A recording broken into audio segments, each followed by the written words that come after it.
Les évêques de France sont réunis depuis ce matin à Lourdes et vont à nouveau se pencher sur les cas de pédophilie dans l'Église. Avec une réflexion sur un geste financier à l'égard des victimes. Un fonds serait créé, 200 bénéficiaires sont déjà identifiés en France.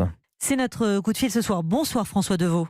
Bonsoir. Merci d'être avec nous. Vous êtes le président de l'association La Parole Libérée, créée par les victimes du père Prénat en région lyonnaise. L'Église parle d'une allocation financière de reconnaissance de la souffrance vécue.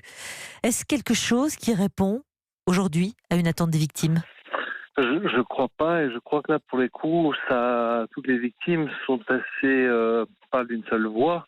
L'ambition de cette indemnité, c'est que, d'une part, ça répond à une nécessité, que les victimes ont besoin d'une indemnisation financière parce que ils ont besoin de faire face tout au long de leur vie. Et puis aussi, et c'est peut-être le plus important, ça répond aussi à une reconnaissance, une responsabilité morale, institutionnelle, pour des crimes qui ont été commis au sein de l'institution, mais qui ont surtout, et c'est la particularité de l'Église, ont été, dans bien des cas, dissimulés. Donc On voilà. parle d'une allocation qui serait forfaitaire. Oui. Et on ne connaît pas son montant d'ailleurs aujourd'hui. On ne connaît pas son montant, alors c'est en cours de réflexion.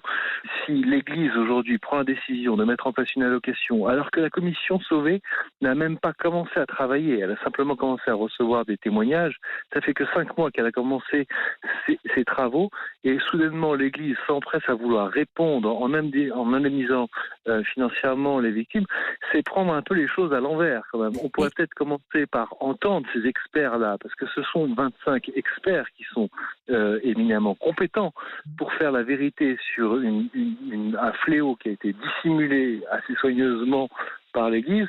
L'incendie vient tout juste d'être à la portée de vue de tous, et on s'empresse à vouloir éteindre l'incendie avant même qu'il ait commencé, si vous voulez. Donc c'est une manœuvre qui interroge un petit peu sur l'intention fondamentale et sur la bienveillance d'une telle démarche. Merci à vous François Deveau, en tout cas de nous avoir livré cette première réaction ce soir. Merci à vous. Merci beaucoup.